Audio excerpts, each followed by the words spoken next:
Hi, welcome to week 2 of the Happy Stitch project with me, Claire Albans from Hello Hooray! I'm really excited about this week's project because it's from my book, Colourful Fun Embroidery, which came out late last year. It's a really fun project that you can add to over a period of time. There's absolutely no rush to finish. You can change the design as you stitch and build it up, and it's just really fun, really free. And it's a nice thing to do, I think, particularly as we have moved into 2021 and it feels quite apocalyptic at the moment. I was watching the news yesterday and yes, anyway, let's cheer ourselves up with some lovely stitching. This is a really fun project. So as I said, I'm stitching this on a denim jacket in my book. It's on page 109 if you have a copy of that. If you don't worry, I'll share the links to it on my blog later on. If you don't want to stitch this on a jacket, you can stitch it in a hoop instead.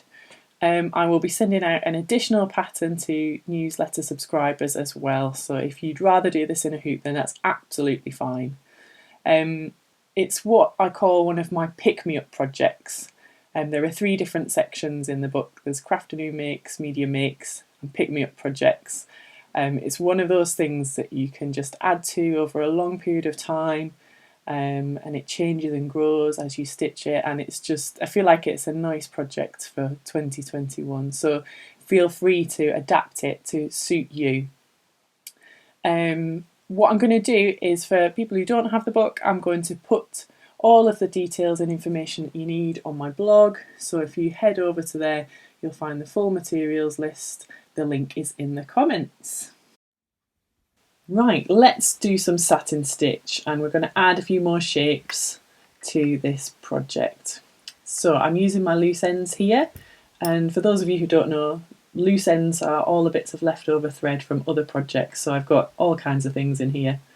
Leftover bits from my book, basically everything I stitch, if it's still usable, it goes in the jar, put the lid on, and then I can use them for other things as and when. I'm going to use this nice pink here to go with the shapes that I've already started. So as this is loose ends, I've actually got 3 strands already, so if you're using a thread colour that you've chosen, split it into 3 strands here. Okay, and I'm using some thread magic because that helps just to kind of keep it in good condition. Let's see if I can thread the needle. Hey, there we go. Yeah, it helps to keep it in good condition, and also it actually is really helpful for getting a nice neat finish on your satin stitch. So tie a double knot at the end. There we go. And then just need to trim the excess. Okay, you'll see that I've already done lots of stitching on this jacket here. It's one of my pick-me-up projects in my book. It's something that you can add to as you go along, okay? I've used an air erasable pen to draw a shape on. I'm just going to turn it round so it's easier to stitch here. There we go. You can see I've drawn the shape on. And if you're stitching this on a denim jacket, what you need to try and do is stitch along the lines of the denim. So you can see here on this quite light denim, you can see the weave of that. Try and follow that if you can, because it does make it a little bit easier than going across it. It helps you work out gaps. Oops, I'll just pull off that bit of thread. Obviously we're going to leave gaps between our satin stitches for filling in, and I just find that following the direction of the weave is actually really helpful. So I've got my first stitch in there, and I've done another one a little bit lower down, and then I'm just going to go back and fill in the gap. Now, you could use a hoop if you feel like you want a bit more support, stick a hoop in. If you want it flat, I'm obviously just freestyling it here. I have put interfacing on the back, and if you don't have a copy of my book, that's okay, because I'll put all of the information on my blog. But the interfacing does help a little bit, but you might want it to have a little flatter surface. So keep doing those satin stitches, adding them in.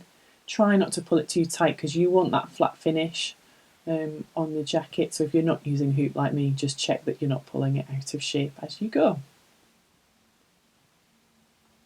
If you've watched the satin stitch tutorial, you'll know that I think the best way to do satin stitch is to do stitches with gaps and then go back and fill in. So that's what I'm doing here. I just want to fill in that gap just to make sure that the area is covered nicely. You can always go back and stitch over it later if you spot gaps. That's the beauty of satin stitch. As I mentioned in that first tutorial video, try not to cover the whole shape with your stitches and go back and fill in. Try and do it in nice small areas because then you get that neater finish. There's a danger actually if you cover a larger area with your stitches that have gaps in between, that you'll actually pull it a little bit out of shape. So keep it nice and compact. So we're just going to keep following those lines.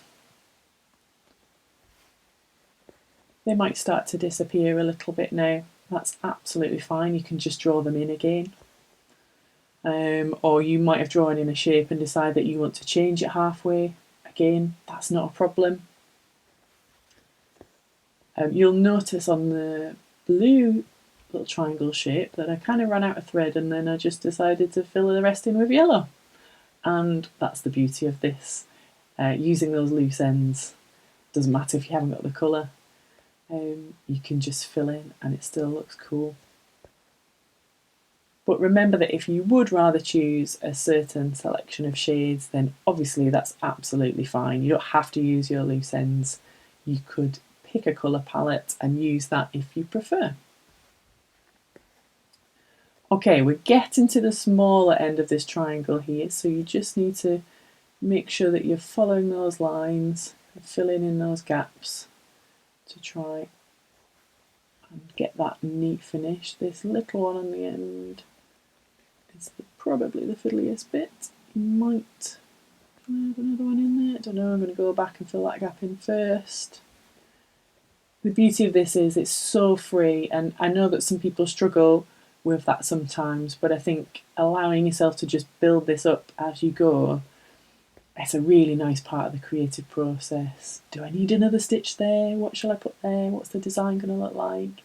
You know, creativity is all about play and just giving yourself that freedom to do it. Don't worry about being wrong. You can always unpick it. But there we go. Right, so that's the triangle. I'm just going to put one in there because it's moved. I've realised there's a little gap. Let's put that stitch in there. Yeah, I'm happy with that. Okay, so you'll see on the back now I've turned it over, you can see that I've been stitching with the interfacing in the jacket. There's all of the information about that either in my book or on the blog post for this week. Just tie off as usual. Trim the excess. Let's turn that round. There we have it. Another addition to the jacket.